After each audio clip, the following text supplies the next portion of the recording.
Hey sports fans, Coach Nick here, and welcome to B-Ball Breakdown. A quick reminder, get on Twitter and follow us at B-Ball Source because it's a great conversation every day. I went through a little bit of the Spurs-Clippers game from last night because it was a total evisceration of Chris Paul by Tony Parker.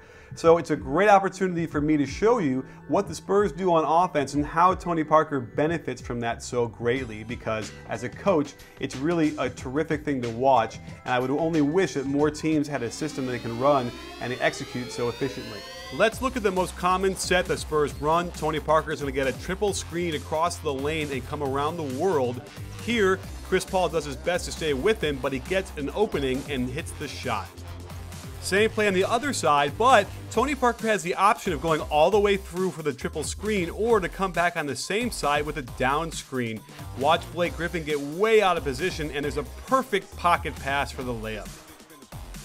This offense is very versatile. It can be run on both sides of the floor. Same play here, but now it turns into a screen and roll in the corner. Beautiful pass to Splitter, and he gets a foul. You may ask how they execute this stuff, and it's simple. Popovich practices this over and over. Here there's so much focus on Parker coming around that screen that they help one pass away, and there's Green with a splash. The Clippers try to adjust by not letting Tony Parker catch the ball when he comes around those three screens. Blake Griffin gets way out of position, so you'd think that his man would be wide open to the hoop.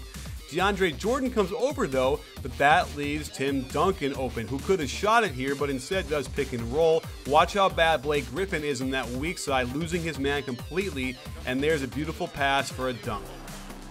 Here's another set where they have Tony Parker do a shallow cut, but it's really just a cross screen for Duncan, who finds the open spot, and a beautiful pass by Parker. They love to have a screen and roll for Parker on the wing, but watch how they screen the ball screener first. Blake Griffin is out of position completely, and Parker gets right to the hoop. They also like misdirection, double screen curl for Neal, but it's really a pick and roll for Tony Parker, who's coming off of that at full speed. Very hard to stop when he's making these. The Spurs have an option if Parker gets down the floor to the wing just to simply screen for him. Way too easy of a switch by the Clippers, and now Tony Parker is going to do his best CP3 imitation, taking the big man off the dribble for a jumper. One advantage the Spurs have is how hard they cut to their spots. Watch Boris Diaw sprint to screen the ball. Bledsoe's can defend this like ice, forcing a baseline, but that means that Griffin should be down much further to contain the ball handler. Out of position, and there goes Parker to the hoop. And here's horns by the Spurs. They do pick and roll out of it, and because they have Diaw also up high, it's an easy diagonal pass, swing, Matt Bonner, splash.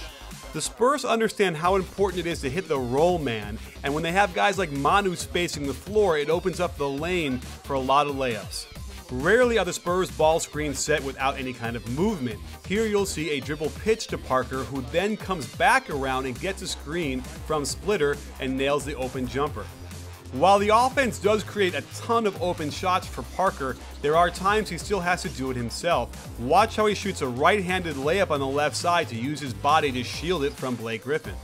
Another favorite play the Spurs run is a zipper cut by Manu, which goes into a screen and roll. He always likes to do unorthodox skip passes, but watch this beautiful backdoor play out of the corner as they hit the high post and cut, and there's Parker taking advantage of Chris Paul. Let's look at it again. CP3 is working his butt off, but a clever team like the Spurs will use that against you. And let's finish with one last around the world, as you have a guy like Manu, who's a great passer, finding the little bit of a seam in the lane to give Tony Parker a layup.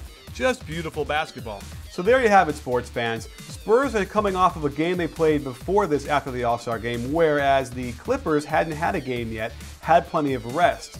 Perhaps too much rest, if you know what I mean, because certainly CP3 looked a little bit sluggish. And when I say sluggish, I mean sluggish. Perhaps he was partaking in a little bit too much of the festivities at All-Star Weekend. You never know.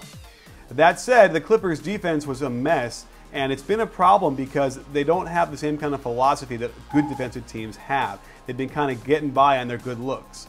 So we'll see how that works, but certainly it appears that the Spurs are on a different level than the rest of the league.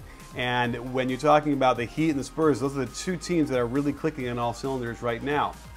Well, don't forget to join us for lots more coming up at B-Ball Breakdown. And also don't forget, at B-Ball Breakdown, we're not a channel, we're a conversation. You in?